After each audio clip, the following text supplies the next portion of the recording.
Now let us discuss about the phenomena of resonance and how does it arise due to forced oscillation.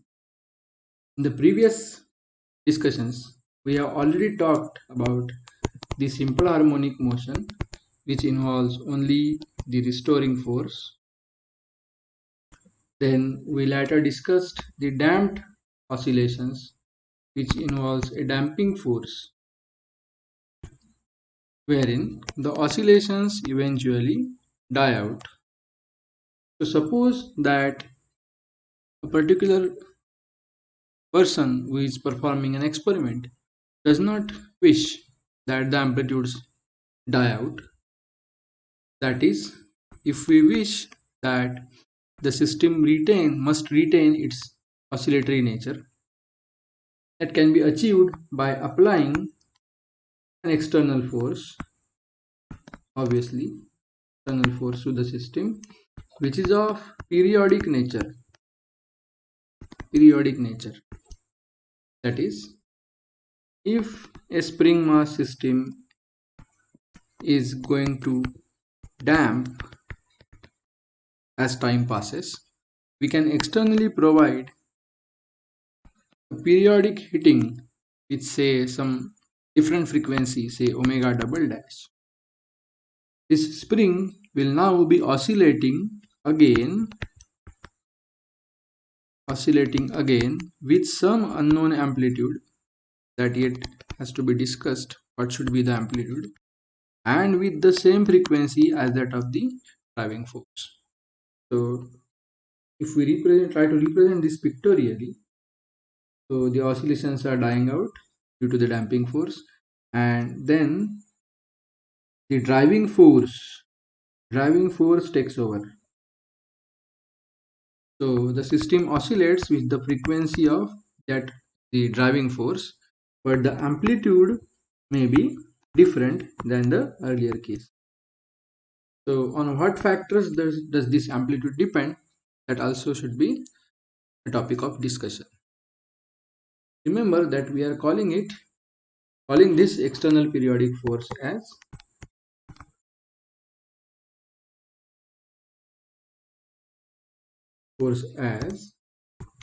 the driving force because it drives the system into oscillations. So there is addition of another force to our discussion, namely the earlier forces. Does include the earlier forces, the restoring force as minus kx, the damping force as minus bv or minus b dx by dt, and there is another force now called fdr, that is driving force, which is, remember, periodic. So it has got some amplitude fm. So fm is the amplitude of the driving force, is having the units of Newton, into cos of omega double dash into t. So we are representing this frequency of driving force by omega double dash because we already have defined two different frequencies, namely omega and omega dash.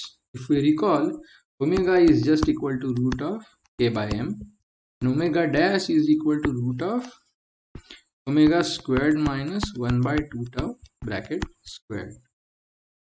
So just to differentiate between these three frequencies, we are going to use three different notations. So let us write down the equation of motion. F is equal to Fr plus Fd plus Fdr. So m into A, let us just replace this A by d2x by dt squared is equal to minus kx minus b dx by dt plus fm cos omega double dash t. This can also again be rearranged, and if we divide throughout by m, what we get is d2x by dt squared plus b by m dx by dt plus k by m x equal to fm upon m cos of the same term. Let us introduce the constants as usual. So b by m can be called as 1 by tau. K by m can be called as omega squared. And this new constant Fm by m, which is the force per unit mass, let us denote it by a letter small f. So small f is not force, but it is force per unit mass. Let us just substitute these three terms to get d2x by dt squared plus 1 by tau dx by dt plus omega squared x is equal to f cos of omega double dash t. Now, the problem with this equation of motion is that it is second order linear but non-homogeneous. This cannot be treated easily to get a solution for x. So we will discuss only that particular case which provides stable solution. Standard technique in order to get a stable solution to this is that we assume a solution that is, say, x equal to some amplitude a, which is not yet known, sine of omega double dash t plus phi. Now, since we are, why do we write here omega double dash? Because we know that once the transients are over, system is surely going to oscillate with the frequency as that of the driving force, because that is the only force which will be oscillating the system. So we have here omega double dash. This can be differentiated to get an expression for dx by dt, which of course is equal to a sine derivative of sine is cos omega double dash t plus phi into derivative of this term is simply omega double dash. Similarly, we can also find out d2x by dt squared as a omega double dash squared. Derivative of cos is minus sine omega double dash t plus. Now what we can do, we can substitute these three terms, namely x, dx by dt and d2x by dt squared in this particular equation at these places. And we can solve for two terms. And those two terms are namely a and phi, because those are the two unknown constants introduced by us when we assumed a solution.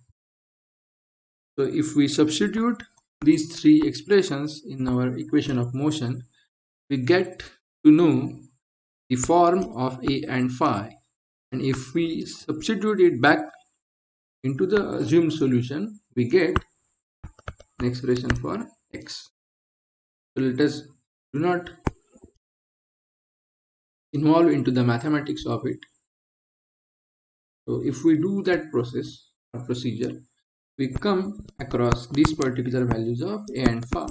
A is simply equal to f upon root of omega double dash squared minus omega squared bracket squared plus omega by tau bracket.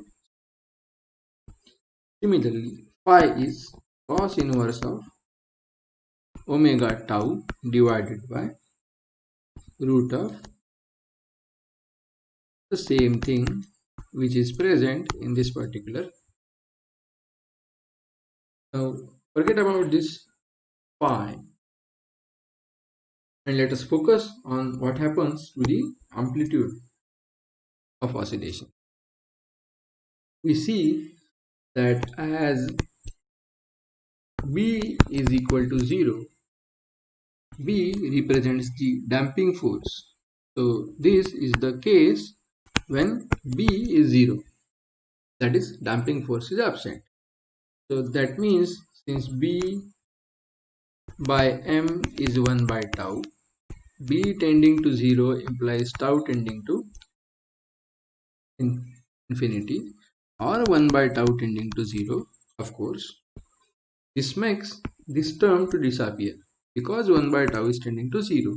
In that case, amplitude takes a much more simplified form, f upon, since this term does not exist, this square root gets cancelled with this square and we are left with omega double dash squared minus omega squared. We are discussing this just qualitatively, not doing the extensive mathematics. Now, if we make somehow omega dash to be approximately equal to omega, this denominator is going to be tending to 0 because omega double dash will be same as omega. If the denominator is equal to 0, 1 upon 0 tends to infinity. That is, amplitude is going to tend to infinity. So, the essence of this discussion is that if the frequency of driving force, is matched with the frequency of, or the natural frequency of the system,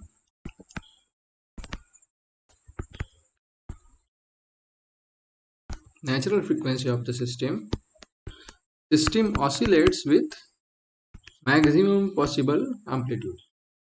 So if we draw this discussion onto a graph, let us say this is the frequency of driving force, omega double dash. This is the amplitude of the system. We get a typical curve of this type. So at a unique value of omega double dash equal to omega, the system oscillates with maximum amplitude. For all other values, say values lower than that of the natural frequency and values higher than that of the natural frequency, the amplitude of oscillations is observed to decrease. This particular phenomenon, where when the frequency of driving force is equal to the frequency of the natural frequency of the system, we get the maximum amplitude of oscillation, is called as resonance effect. This effect is quite general in nature and can also be seen in all kinds of systems ranging from electrical to optical to mechanical and so on. It can also be seen in quantum mechanics as well.